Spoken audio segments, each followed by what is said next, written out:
सङ्गच्छध्वं संवदध्वं सङ्गच्छध्वं संवदध्वं संवो मनांसि जानताम् संवो मनांसि जानताम् देवाभागं यथा पूर्वे देवाभागं यथा पूर्वे सञ्जानाना उपासते सञ्जानाना उपासते सञ्जानाना उपासते सञ्जानाना उपासते सञ्जानाना उपासते सञ्जानाना उपासते।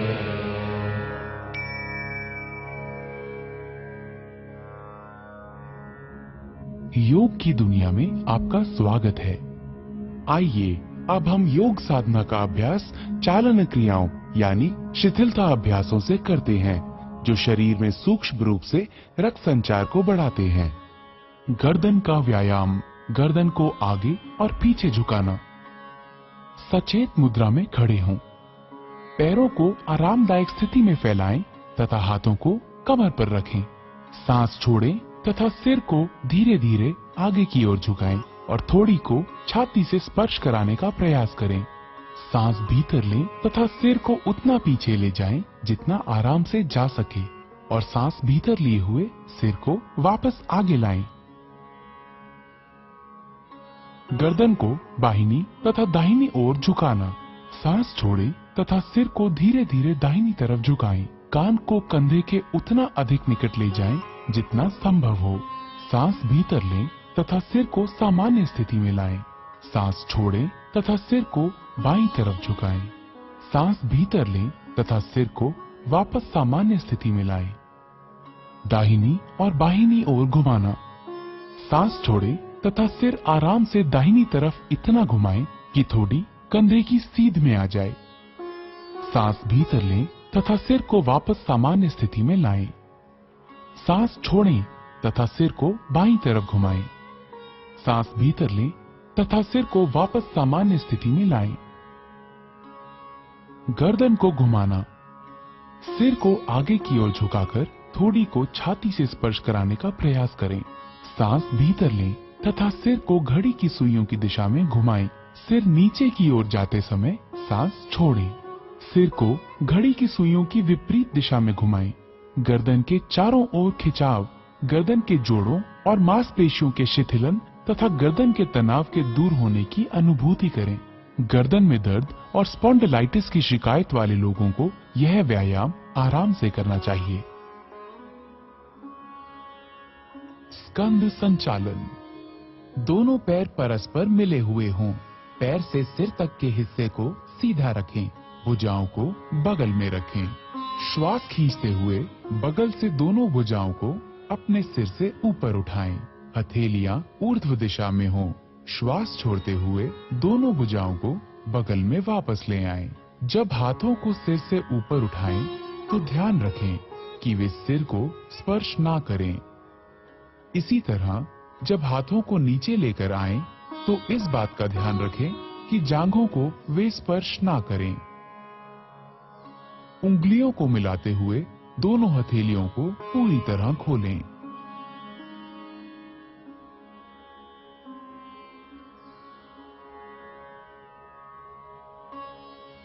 स्कंद चक्र। सीधा खड़े हो जाएं। बाएं हाथ की उंगलियों को बाएं कंधे पर रखें और उसी तरह दाएं हाथ की उंगलियों को दाएं कंधे पर। दोनों कोहनियों को पूरी तरह चक्राकार घुमाएं। आगे की ओर कोहनियों को घुमाते हुए वक्ष स्थल के सामने स्पर्श कराने की कोशिश करें और जब कोहनियों को घुमाएं तो उन्हें कानों के समीप ले जाने की कोशिश करें। इसी तरह विपरीत दिशा में भुजाओं को खींचते हुए घुमाएं और कोशिश करें कि इस दौरान भुजाएं शरीर को स्पर्श करें। इस क्रिया को बाएं से दाएं अर्थात घड़ी की सुई की विपरीत दिशा में 5 बार दोहराएं। इस क्रिया के अभ्यास से हड्डियां, मांसपेशियां और स्कंद क्षेत्र की तंत्रिकाएं स्वस्थ रहती हैं। यह अभ्यास गर्दन की रीढ़ की हड्डी की अपकर्षक अर्थात सर्वाइकल स्पॉन्डिलाइटिस बीमारी को दूर करने में सहायक है। धड़ को घुमाना। पांवों को परस्पर 2 फुट की दूरी पर रखें। दोनों हाथों को छाती की ऊंचाई तक इस प्रकार उठाएं कि दोनों हथेलियां एक दूसरे के सामने हों। सांस छोड़ें। शरीर को दाहिनी तरफ इतना घुमाएं कि बाईं हथेली दाहिने कंधे को स्पर्श कर ले। सांस भीतर लेते हुए वापस लौटें। अब सांस छोड़ें। शरीर को बाईं तरफ इतना घुमाएं कि दाहिनी हथेली बाएं कंधे को स्पर्श कर ले। सांस भीतर लेते हुए वापस लौटें। पुनः दोहराएं। सांस लेते हुए धीरे धीरे करें। मेरुदंड या डिस्क संबंधी समस्या होने पर तथा मासिक धर्म के दौरान यह व्यायाम ना करें। खड़ी मुद्रा में विश्राम करें। घुटनों को चलाना। सांस भीतर लें। अपनी भुजाओं को कंधों तक उठाएं। सांस छोड़ें। घुटने मोड़ें तथा अपने शरीर को शून्य की मुद्रा में नीचे लाएं। सांस भीतर लें और शरीर को सीधा करें। 2 बार और दोहराएं। इस व्यायाम से घुटने तथा कूल्हे के जोड़ मजबूत होते हैं। अत्यधिक आर्थराइटिस की समस्या होने पर इस व्यायाम को छोड़ दें। हाथों को नीचे लाते समय सांस छोड़ें। आइए अब योगासना की तरफ बढ़ें। ताड़ासन। ताड़ का अर्थ है ताड़ का पेड़। पैरों को परस्पर 2 इंच की दूरी पर रखें। उंगलियों को आपस में जकड़ें तथा कलाइयों को बाहर की तरफ मोड़ें। सांस भीतर लें तथा भुजाओं को ऊपर उठाते हुए कंधों की सीध में ले जाएं। एड़ियों को भूमि से ऊपर उठाएं और अंगूठों पर संतुलित हों। इस स्थिति में 10 से 15 सेकंड तक रहें। ये आसन शरीर में मजबूती लाता है, रीढ़ से जुड़ी तांत्रिकाओं के संकुलन को ठीक करने में सहायता देता है और गलत मुद्राओं को ठीक करता है। सांस छोड़ें। एड़ियों को नीचे लाएं। उंगलियों की जकड़न को खोलें। हाथों को धड़ के समांतर नीचे लाएं और खड़े होने की मुद्रा में वापस आएं। वृक्षासन। वृक्ष का अर्थ है पेड़। दोनों पैरों में 2 इंच की दूरी बनाकर खड़े हो जाएं। आंखों के सामने किसी बिंदु पर ध्यान केंद्रित करें। श्वास को शरीर के बाहर छोड़ते हुए दाएं पैर को मोड़कर उसके पंजे को बाएं पैर की अंदरूनी जांघ पर रखें। अभ्यास करते समय ध्यान रखें कि एड़ी मूलाधार अर्थात पेरिनियम क्षेत्र से मिली होनी चाहिए। गहरी श्वास लेते हुए दोनों हाथों को ऊपर की ओर ले जाएं और हथेलियों को परस्पर मिलाएं। इस स्थिति में 10 से 15 सेकंड्स तक रहें। इस दौरान सामान्य रूप से श्वास प्रश्वास करें। यह आसन तंत्रिका तंत्र की स्नायुओं को बेहतर और शरीर को संतुलित बनाता है। आर्थराइटिस रोग से ग्रसित होने पर इस आसन का अभ्यास ना करें। श्वास छोड़ते हुए हाथों एवं दाएं पैर को मूल अवस्था में वापस लेकर आएं। इस आसन का अभ्यास बाएं पैर से भी करें। बाएं पैर को मोड़कर उसके पंजे को दाएं पैर की अंदरूनी जांघ पर रखें। श्वास खींचते हुए दोनों हाथों को ऊपर की ओर ले जाएं और हथेलियों को परस्पर मिलाएं।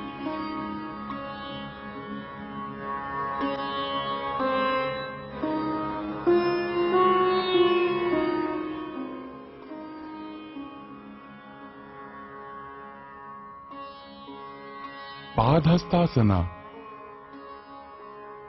पाद का अर्थ है पैर और हस्त का अर्थ है हाथ। धीरे धीरे सांस भीतर लें और हाथों को ऊपर उठाएं। शरीर को कमर से ऊपर की ओर खींचें। सांस छोड़ें तथा आगे की तरफ तब तक झुकें जब तक पूरी हथेली धरती को स्पर्श करने लगे। इस अंतिम स्थिति को 10 से 30 सेकंड तक बनाए रखें।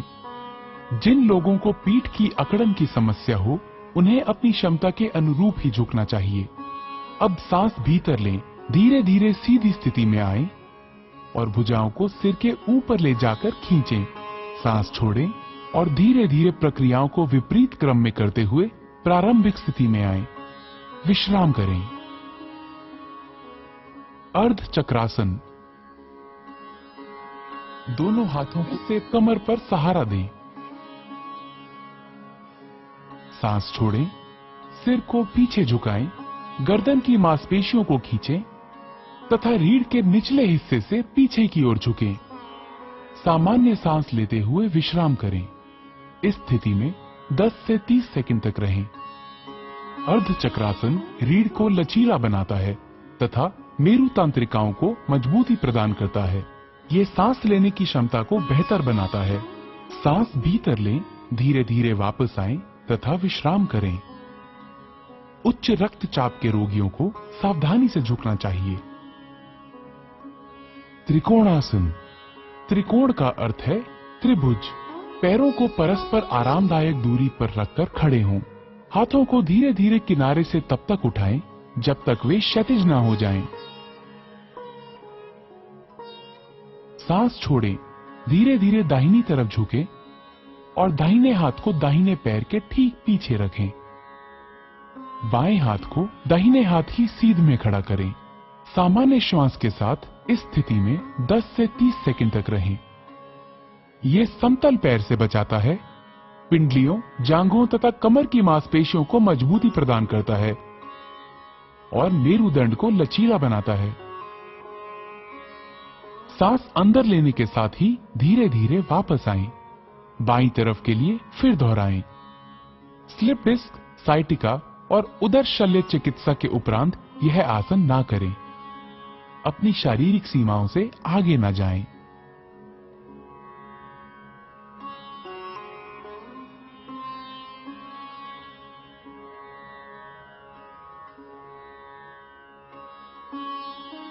भद्रासन। आइए अब बैठने वाली मुद्राओं के लिए तैयार हों। भद्र का अर्थ है दृढ़। पांवों को सामने की तरफ फैलाकर सीधे बैठें। हाथों को कूल्हों के पास रखें। ये दंड आसन है।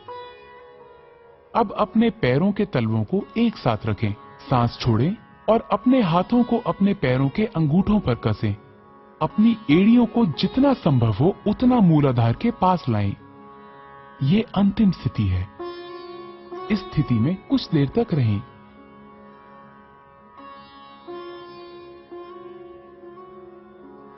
भद्रासन शरीर को दृढ़ रखता है और मस्तिष्क को स्थिर करता है। अब अपने पैरों को खींचें और विश्राम की अवस्था में आएं। एक्यूट आर्थराइटिस अथवा साइटिका होने पर यह अभ्यास ना करें। वज्रासन। सर्वप्रथम दंडासन में बैठ जाएं। पैरों को मोड़ते हुए एड़ियों पर बैठ जाएं। जांघों को सटा कर रखें एवं अंगूठे एक दूसरे से सटे हुए हों। हाथों को घुटनों पर रखें। सिर से पांव तक शरीर को सीधा रखें। इस आसन को वज्र आसन कहते हैं।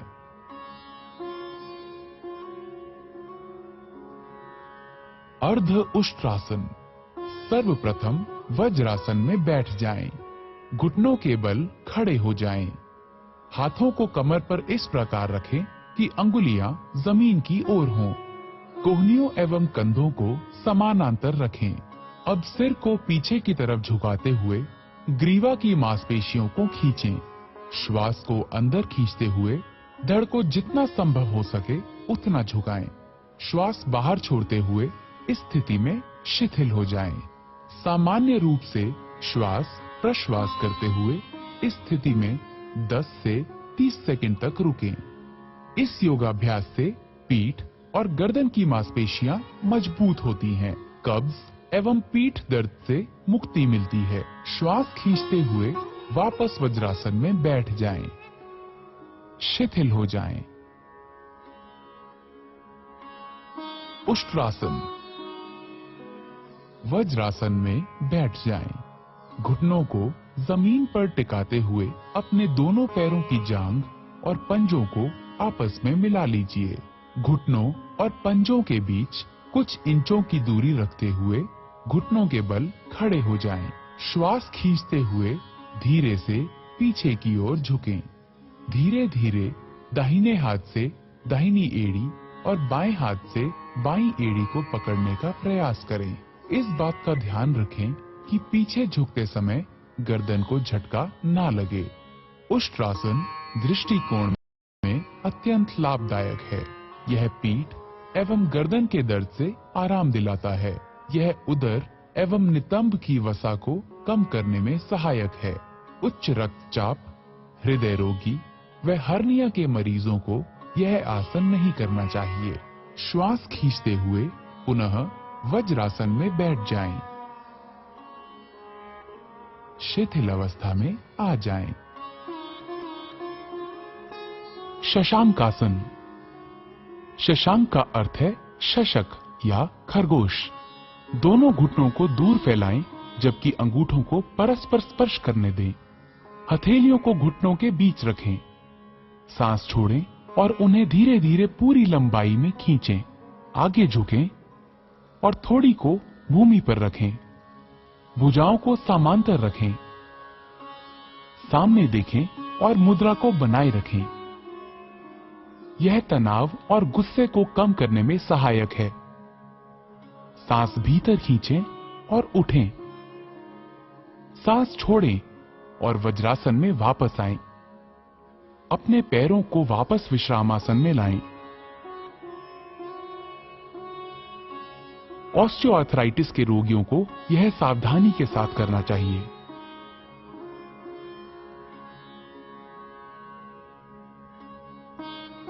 उत्तान मंडूकासन।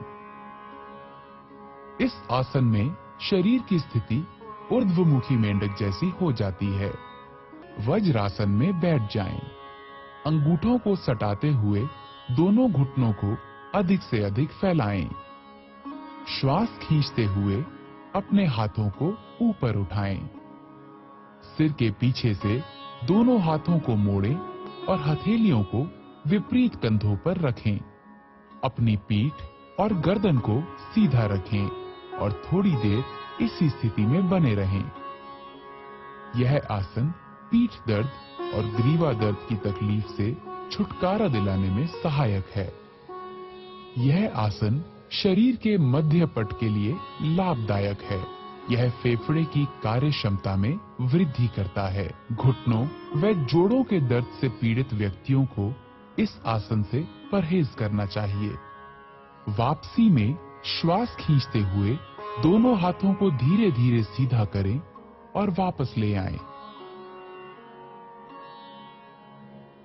अपने घुटनों को मिलाकर पूर्ववत स्थिति में ले आएं।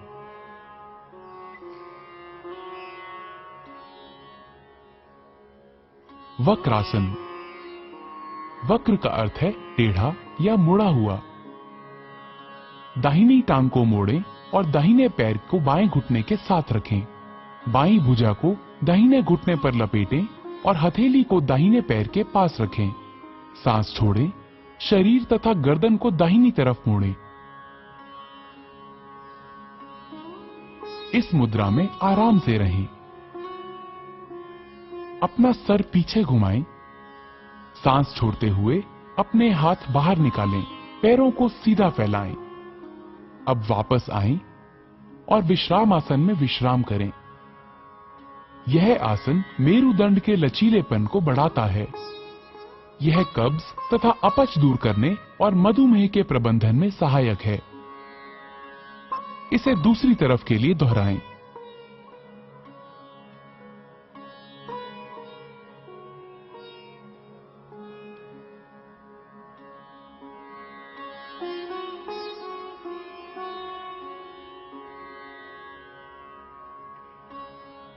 अपना सिर पीछे घुमाएं। सांस छोड़ते हुए अपने हाथ बाहर निकालें। पैरों को सीधा फैलाएं। अब वापस आएं और विश्राम आसन में विश्राम करें।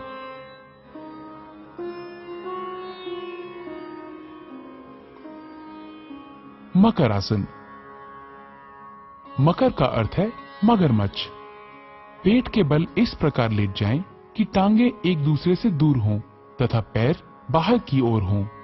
दोनों बाहें मोड़ लें तथा दाहिने हाथ को बाएं हाथ पर रखें। अपने सिर को हाथों पर रख लें। आराम करें। यह मकर आसन है। यह आसन सभी अधोमुखी मुद्राओं में विश्राम के लिए किया जाता है। यह पीठ के निचले हिस्से को आराम पहुंचाता है। भुजंगासन। अब अधोमुखी मुद्राओं के लिए तैयार हों। भुजंग का अर्थ है सर्प या कोबरा।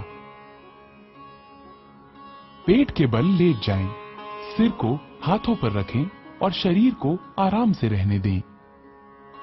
अब टांगों को आपस में जोड़ें और बाहों को खींचें।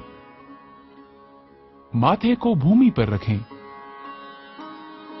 अब अपनी हथेलियों को छाती के पास रखें और कोहनियों को उठाएं। सांस भीतर लें और थोड़ी तथा नाभि के हिस्से तक छाती को ऊपर उठाएं। यह भुजंगासन है।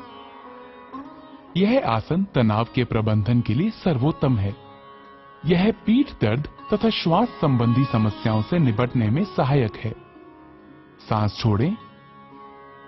अपने माथे को भूमि पर रहने दें तथा बाहों को खींचें। अपनी टांगे फैलाएं। हथेलियां ऊंची करें तथा अपने सर को हथेलियों पर रखें और आराम करें। शलभासन। शलभ का अर्थ है पतंगा या टिड्डा। पेट के बल लेट जाएं, टांगे आपस में जोड़ लें। थोड़ी को भूमि पर रखें। दोनों हाथ शरीर के किनारे ऐसे रखें कि हथेलियां ऊपर की ओर हों। सांस भीतर लें।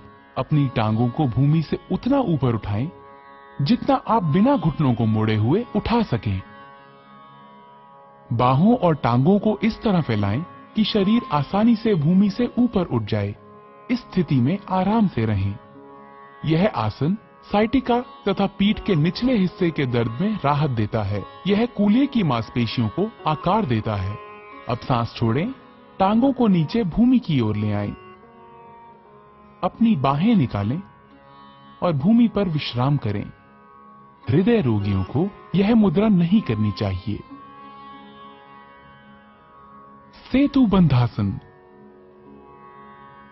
ऊर्ध्वमुखी या पीठ के बल लेटकर की जाने वाली मुद्राओं की ओर। सेतु बंध का अर्थ है पुल बनाना।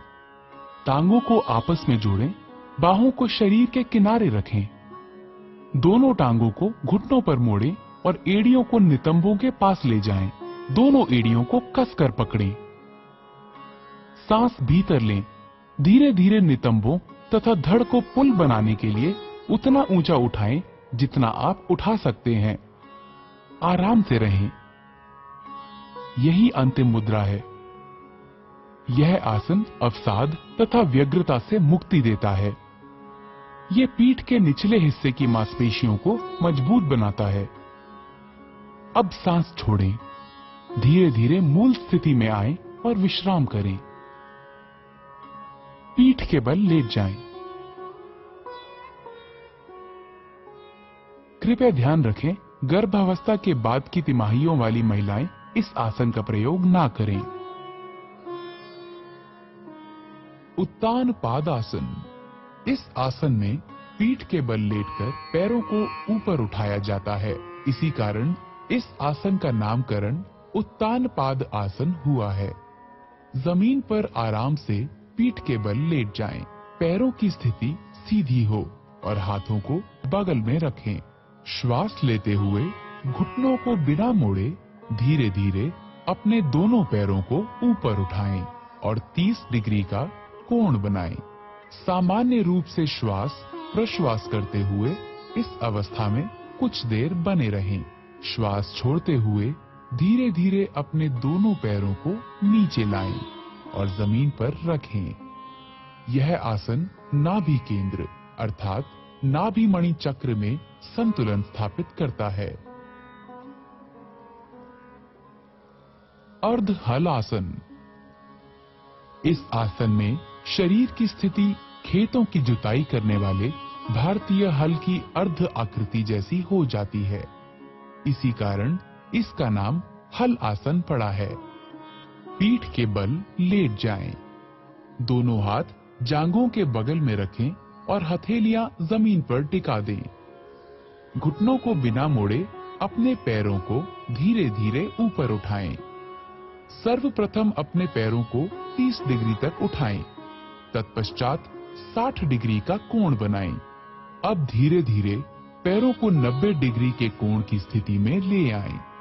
यह अर्ध हलासन की पूर्ण स्थिति है।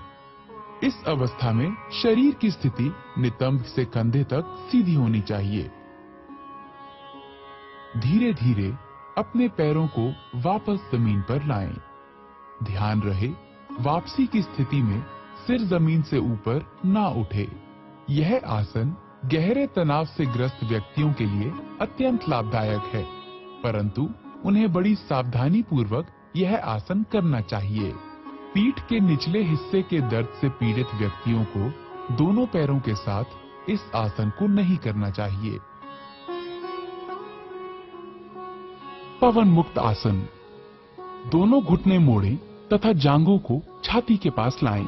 उंगलियों को आपस में जकड़ लें और घुटनों के नीचे पिंडलियों को अच्छी तरह पकड़ लें। सिर तथा कंधे उठाएं और घुटनों को थोड़ी से छूने का प्रयास करें। यह पवन मुक्त आसन है। यह कब्ज दूर करता है, उदर वायु से मुक्ति दिलाता है और पीछे की मांसपेशियों तथा मेरु तंत्रिकाओं को ठीक करता है। अपना सिर पीछे लाएं, सांस छोड़ें। अपनी टांगों को सीधा फैलाएं। आराम करें। उदर की चोटों, हर्निया, साइटिका तथा गर्भावस्था में यह अभ्यास ना करें।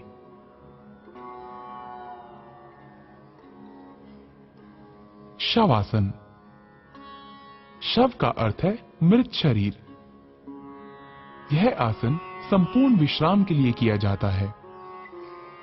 अपनी भुजाओं और टांगों को फैलाकर आराम से पीठ के बल लेट जाएं। हथेलियां ऊपर की ओर हों। आंखें बंद कर लें। पूरे शरीर को जागृत भाव से विश्राम दें। प्राकृतिक श्वास से परिचित हों। इसे लयबद्ध और धीमा होने दें। ताजगीपूर्ण और निश्चिंतता की अनुभूति होने तक इस अवस्था में रहें। यह आसन सभी प्रकार के तनावों से मुक्ति देता है और शरीर तथा मस्तिष्क दोनों को विश्राम देता है। यह तनाव तथा उसके परिणामों के प्रबंधन में बहुत सहायक है।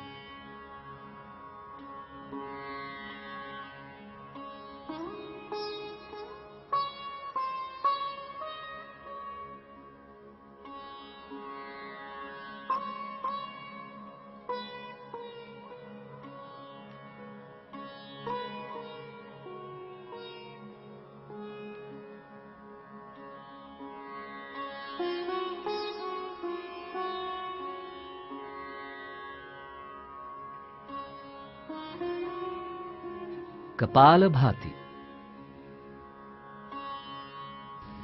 यह मस्तिष्क के अग्रभाग के श्वसन केंद्रों को उत्तेजित करता है। ध्यान की किसी भी मुद्रा में बैठ जाएं। आंखें बंद करें और पूरे शरीर को विश्राम दें। गहरी सांस भीतर लें, सीना फुलाएं। सांस को उदर की मांसपेशियों के बलशाली संकुचन से बाहर निकालें। शांत रूप से सांस भीतर लेना और सक्रिय रूप से बाहर निकालना जारी रखें।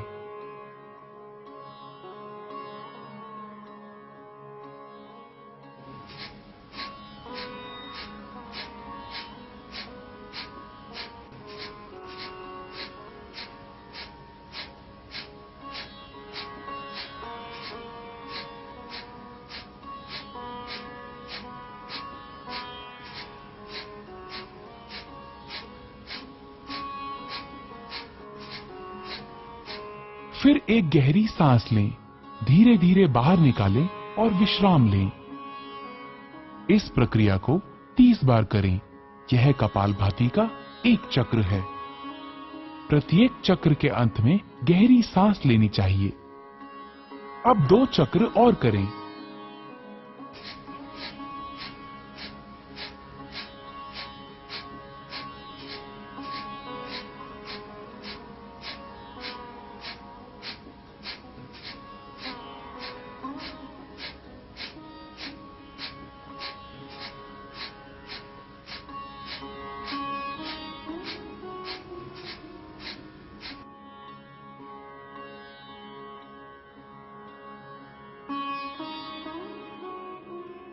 कपालभाति सामने की वायु नलिकाओं को स्वच्छ करता है।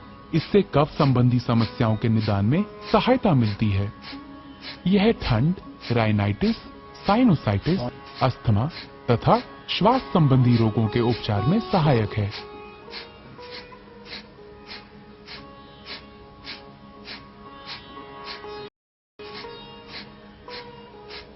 कृपया ध्यान रखें, हृदय संबंधी परेशानियों, उच्च रक्तचाप, चक्कर आना, माइग्रेन, स्ट्रोक, हर्निया तथा गैस्ट्रिक अल्सर होने पर इसका अभ्यास ना करें। प्राणायाम, नाड़ी शोधन या अनुलोम विलोम प्राणायाम। क्रमशः बाएं तथा दाएं नासिका छिद्रों से सांस लेना है। ध्यान की मुद्रा में बैठ जाएं। मेरुदंड सीधा रखें, सिर ऊंचा तथा आंखें बंद हों। शरीर को कुछ गहरी सांसें लेकर आराम की स्थिति में लाएं। बाईं हथेली को बाएं घुटने पर ज्ञान मुद्रा में रखें। दायां हाथ नासाग्र मुद्रा में होना चाहिए। दाएं अंगूठे को दाहिने नासिका छिद्र पर रखें। बाएं नासिका छिद्र से श्वास अंदर लें, फिर इसे बंद कर लें। दाहिने नासिका छिद्र से श्वास बाहर निकालें। अगली बार दाहिने नासिका छिद्र से सांस भीतर लें। दाहिना नासिका छिद्र बंद करें और बाएं नासिका छिद्र से श्वास बाहर निकालें। यह नाड़ी शोधन या अनुलोम विलोम प्राणायाम का एक चक्र है। 5 चक्र और पूरे करें।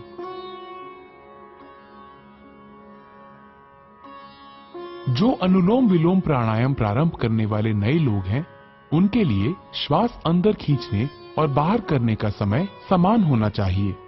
धीरे धीरे इनके समय का अनुपात बढ़ाकर 1:2 करना चाहिए। सांस धीमी, स्थिर तथा नियंत्रित होनी चाहिए। इस प्राणायाम का उद्देश्य ऊर्जा के सभी प्रमुख मार्गों को शुद्ध करना है। ये पूरे शरीर को पोषित करता है। ये चित्त को शांत करता है और एकाग्रता बढ़ाने में सहायता देता है। ये प्राण शक्ति बढ़ाता है और तनाव तथा व्यग्रता के स्तर को कम करता है। ये कफ संबंधी दोषों का भी निवारण करता है।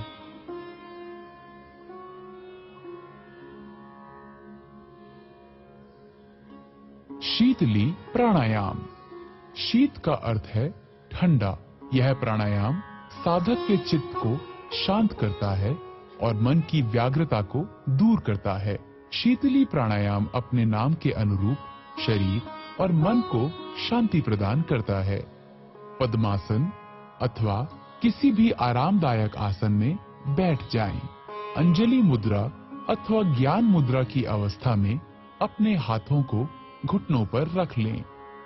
जीभ को किनारों से मोड़कर ट्यूब की आकृति जैसा बना लें।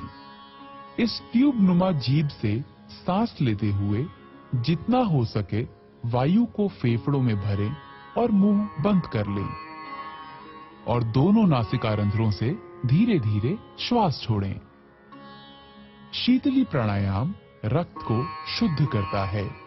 यह शरीर में शीतलता प्रदान करता है। उच्च रक्तचाप वाले व्यक्तियों के लिए यह विशेष लाभप्रद है। यह भूख और प्यास का शमन करता है। कफ और पित्त के कारण होने वाली अपच और अन्य व्याधियों को दूर करता है। यह त्वचा और नेत्र के लिए लाभदायक है। ठंड, कफ अथवा तुंडिका शोथ अर्थात टॉन्सिलाइटिस के मरीजों को यह प्राणायाम नहीं करना चाहिए।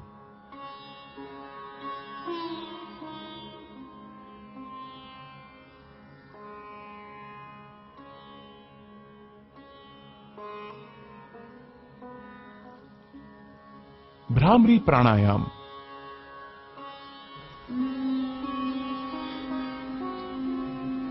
भ्रमर भौरे को कहते हैं। इस प्राणायाम में श्वास छोड़ने के समय जो ध्वनि निकलती है वो भौरे के भुन भुन से मिलती जुलती लगती है। दोनों नासछिद्रों से गहरी सांस भीतर लें। नियंत्रित तरीके से गहरी और स्थिर भौरे की भुन भुन की जैसी ध्वनि के साथ श्वास बाहर छोड़ें।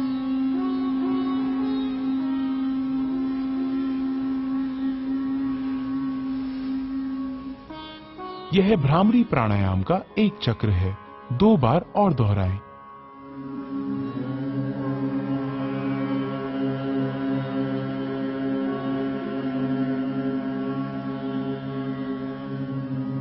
ये अनिद्रा की अच्छी दवा है। इसे तनाव संबंधी विकारों को दूर करने में बहुत कारगर पाया गया है।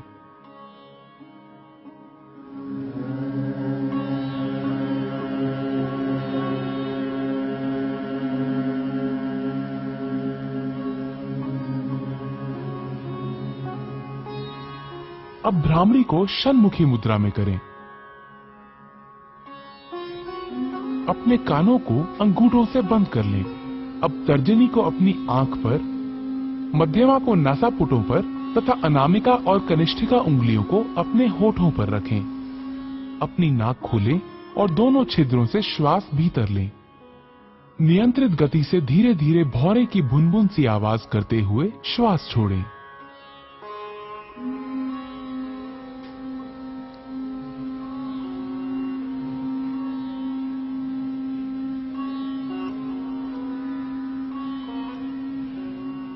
यह एकाग्रता और ध्यान के प्रारंभ के लिए तैयारी करने का प्राणायाम है। ध्यान। आइए अब ध्यान के लिए तैयार हों। ध्यान एक निरंतर चिंतन की प्रक्रिया है।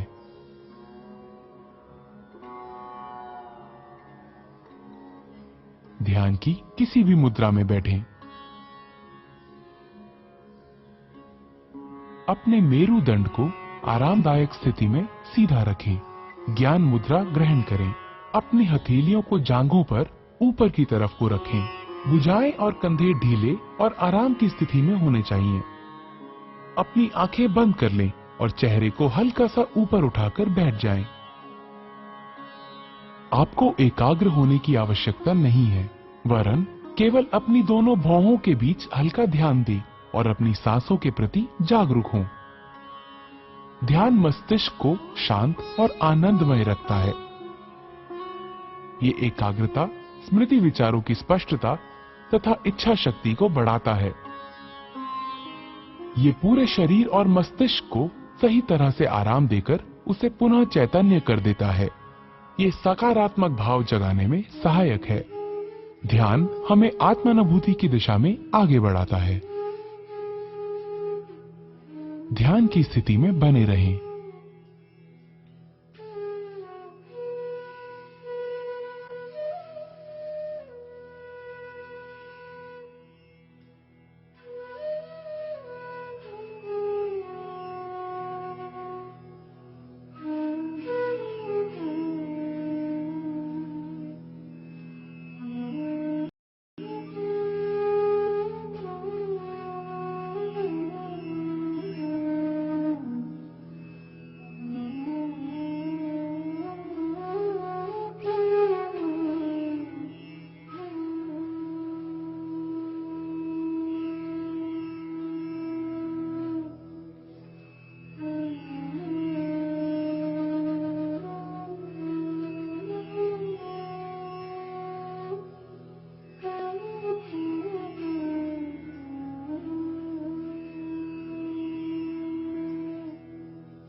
सुखिनः सर्वे सन्तु निरामयाः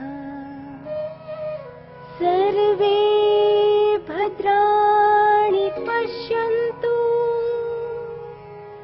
मा कश्चित् दुःखभाग् भवेत् मा कश्चित् दुःखभाग् भवेत्। ॐ